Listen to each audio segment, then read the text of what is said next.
इस स्टेटमेंट को कैसे देखा जाए? इस स्टेटमेंट के अंदर बड़े सवाल है और उन सवालों का जवाब आज जानने की हम कोशिश करेंगे। हमारे साथ एक पूरा पैनल इस वक्त जुड़ चुका है। मेरे साथ स्टूडियो के अंदर रहमत कलीम है जो लगातार नजर रखे हुए हैं एलएसी और एलओसी पर भी। मेरे साथ सतपाल राघव साहब है, डिफेंस एक्सपर्ट के तौर पर मेरे साथ ज्वाइन कर चुके हैं। थोड़ी देर में पूरा पैनल आपके सामने, बहुत शुक्रिया ज्वाइन करने के लिए।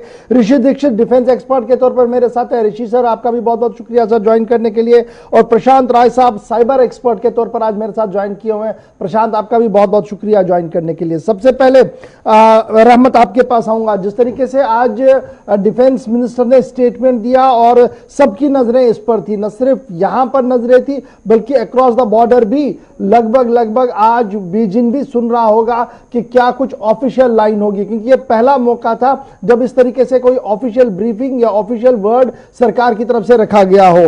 ट्यून जो था, जो जिस लहजे में बात की गई और जो बॉडी लैंग्वेज थी, क्या कुछ कह रही थी? क्या आपका मंथन है इस पर?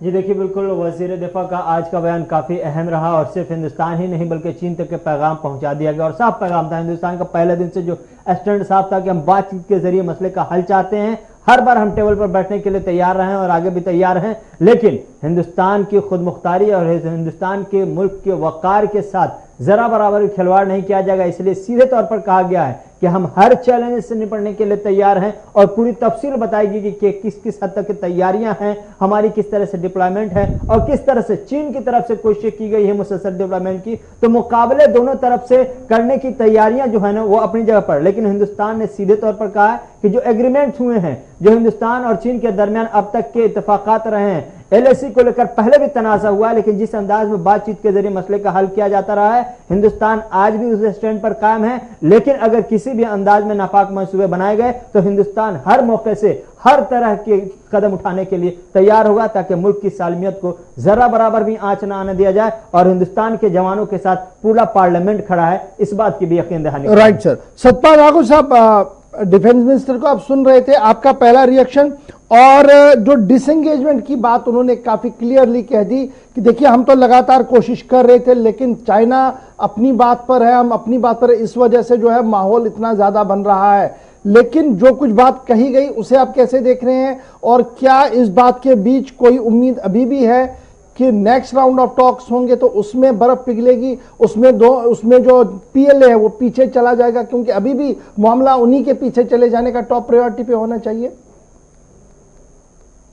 जी, ऑनरेबल डिफेंस मिनिस्टर साहब ने बड़ा अच्छा बयान दिया है, पार्लियामेंट स्थिति साफ की है और अपनी सक्षमता भी दिखाई है उन्होंने। और इससे एक वर्ल्ड को मैसेज भी गया है, देश में मैसेज गया है कि हम लोग अपना स्टेटस को हम शांति संस्कृति में रहा है, अपनी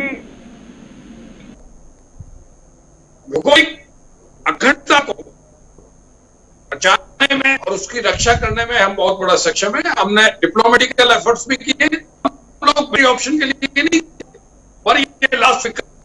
लेकिन चाइना का आप देखें, एनालिसिस करें, चाइना मल्टी फ्रंट्स में बैकफुट पे है।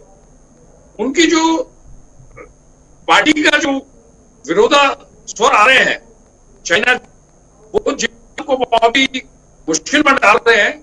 और पहले भी इतिहास देखें कि वो डाइवर्ट ऑफ अटेंशन, उसके अलावा कोविड भी आप देखिए, कोविड में भी जो एक उन पे ब्लेम मारा था और यूरोप ने तो बड़ा क्लियरली देश अभी बोल रहे हैं, उसका भी वो डाइवर्ट करना चाहते हैं अटेंशन। नंबर 2, नंबर 3, और भी जितने भी क्वाड के जो हमारे देश हैं या छोटे मोटे देश हैं, वो जो बहुत इकट्ठे आगे हैं और चाइना को बड़ा आइसोलेट कर दिया।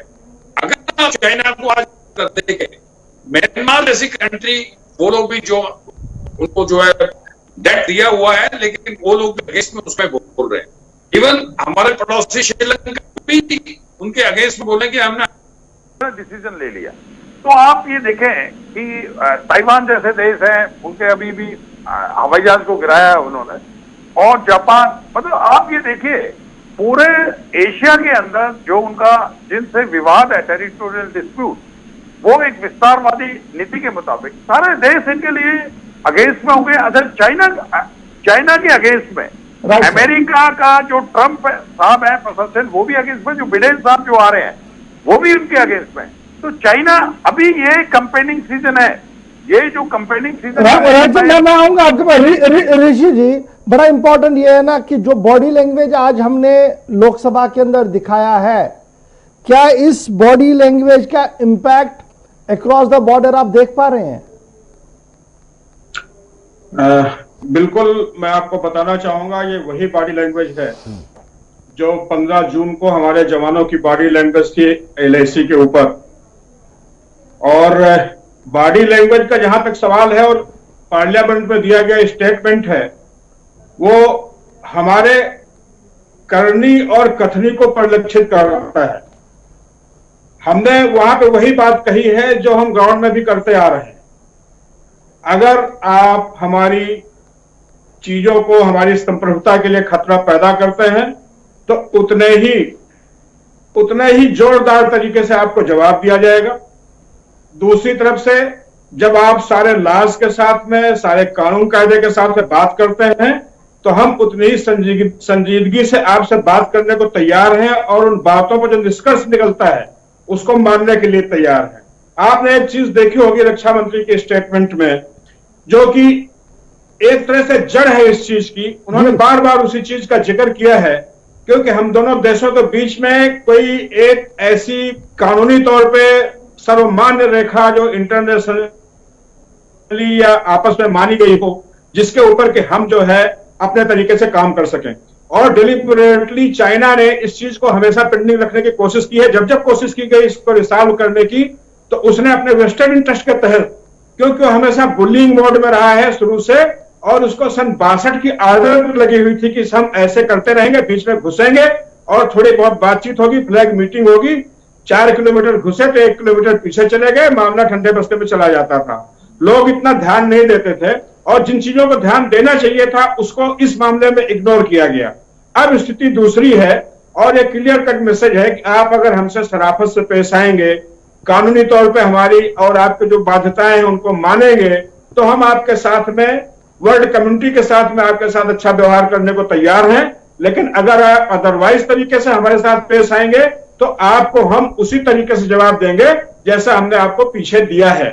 और दूसरी चीज ये बताएं कि जहां तक दूसरे देशों का सवाल है, वातावरण का सवाल है, ये पक्की बात है कि दुश्मन का दुश्मन अपना दोस्त होता है जी। और सबके अपना अपना हित है और अपने हितों को ध्यान में रखते हुए हर देश अपनी कार्रवाई करता है। पार्लियामेंट के अंदर दिया गया बयान रक्षा मंत्री का एक वर्ल्ड कम्युनिटी को, पर्टिकुलर बीजिंग चाइना को क्लियर कट मैसेज है कि अभी भी समय है और आप थोड़ा सा जो है वर्ल्ड कम्युनिटी की बातों को मानते हुए और अपनी शराफत दिखाते हुए और जो आपने गलत किया है उसको सुधारते हुए आप सही तरीके पे आएंगे, हम आपका इस्तकबाल करेंगे और आपसे बात करेंगे। राइट सर, मैं सर आपके पास आऊंगा, लेकिन उससे पहले रहमत फटाफट से आपके पास जो कुछ आज हम in line between the words पढ़ पा रहे हैं, अभी तक जो लोकसभा से आवाज आई है, जो लोकसभा से एक रेखा खींची गई है, वो ये है कि ये इशू एक लंबा चलेगा जी, क्योंकि आज रक्षा मंत्री ने साफ किया कि ये पहला मौका नहीं है जब इस तरीके से तनातनी बनी है, इससे पहले भी बहुत बार हुई है